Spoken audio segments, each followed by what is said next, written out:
Bitcoin criticism. The Bank for International Settlements summarized several criticisms of Bitcoin in Chapter 5 of their 2018 annual report. The criticisms include the lack of stability in Bitcoin's price, the high energy consumption, high and variable transactions costs, the poor security and fraud of cryptocurrency exchanges, vulnerability to debasement from forking, and the influence of miners. The Economist wrote in 2015 that these criticisms are unfair, predominantly because the shady image may compel users to overlook the capabilities of the blockchain technology, but also due to the fact that the volatility of Bitcoin is changing in time. Identification as a speculative bubble. Bitcoin and other cryptocurrencies have been identified as economic bubbles by at least 8 Nobel Memorial Prize in Economic Sciences laureates, including Robert Shiller, Joseph Stiglitz, and Richard Thaler.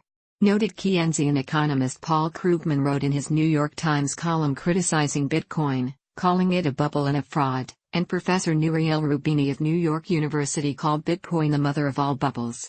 Central bankers, including former Federal Reserve Chairman Alan Greenspan, investors such as Warren Buffett, and George Soros have stated similar views, as have business executives such as Jamie Dimon and Jack Ma.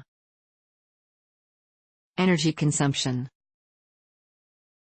Bitcoin has been criticized for the amount of electricity consumed by mining. As of 2015, The Economist estimated that even if all miners used modern facilities, the combined electricity consumption would be 166.7 megawatts, 1.46 terawatt-hours per year. At the end of 2017, the global Bitcoin mining activity was estimated to consume between 1 and 4 gigawatts of electricity. Politico noted that the even high-end estimates of Bitcoin's total consumption levels amount to only about 6% of the total power consumed by the global banking sector, and even if Bitcoin's consumption levels increased 100-fold from today's levels, Bitcoin's consumption would still only amount to about 2% of global power consumption. To lower the costs, Bitcoin miners have set up in places like Iceland where geothermal energy is cheap and cooling Arctic air is free. Bitcoin miners are known to use hydroelectric power in Tibet, Quebec, Washington State, and Austria to reduce electricity costs. Miners are attracted to suppliers such as Hydro-Quebec that have energy surpluses. According to a University of Cambridge study, much of Bitcoin mining is done in China, where electricity is subsidized by the government. Ponzi scheme and pyramid scheme concerns. Various journalists, economists, and the Central Bank of Estonia have voiced concerns that Bitcoin is a Ponzi scheme. In 2013, Eric Posner, a law professor at the University of Chicago, stated that a real Ponzi scheme takes fraud. Bitcoin, by contrast, seems more like a collective delusion. A 2014 report by the World Bank concluded that Bitcoin was not a deliberate Ponzi scheme. The Swiss Federal Council examined the concerns that Bitcoin might be a pyramid scheme. It concluded that, since in the case of Bitcoin the typical promises of profits are lacking, it cannot be assumed that Bitcoin is a pyramid scheme. In July 2017, billionaire Howard Marks referred to Bitcoin as a pyramid scheme. Security issues.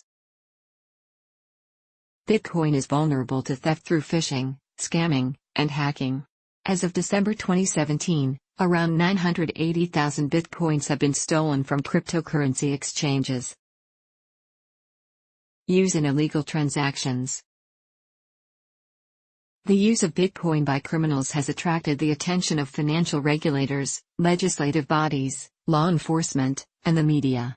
In the United States, the FBI prepared an intelligence assessment, the SEC issued a pointed warning about investment schemes using virtual currencies, and the U.S. Senate held a hearing on virtual currencies in November 2013.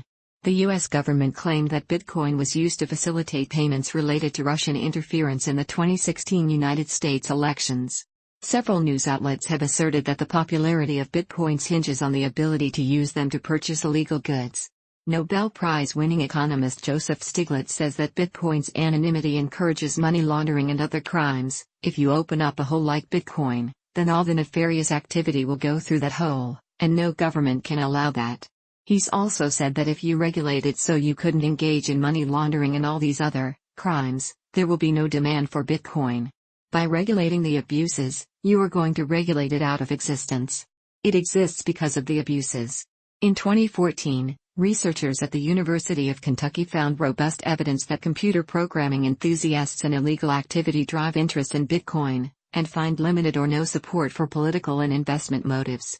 Australian researchers have estimated that 25% of all Bitcoin users and 44% of all Bitcoin transactions are associated with illegal activity as of April 2017. There were an estimated 24 million Bitcoin users primarily using Bitcoin for illegal activity. They held $8 billion worth of Bitcoin, and made 36 million transactions valued at $72 billion. A group of researchers analyzed Bitcoin transactions in 2016 and came to a conclusion that some recent concerns regarding the use of Bitcoin for illegal transactions at the present time might be overstated. Advertising bans. Bitcoin and other cryptocurrency advertisements are banned on Facebook, Google, Twitter, Bing, Snapchat, LinkedIn, and MailChimp. Chinese internet platforms Baidu, Tencent, and Weibo have also prohibited Bitcoin advertisements. The Japanese platform Line and the Russian platform Yandex have similar prohibitions.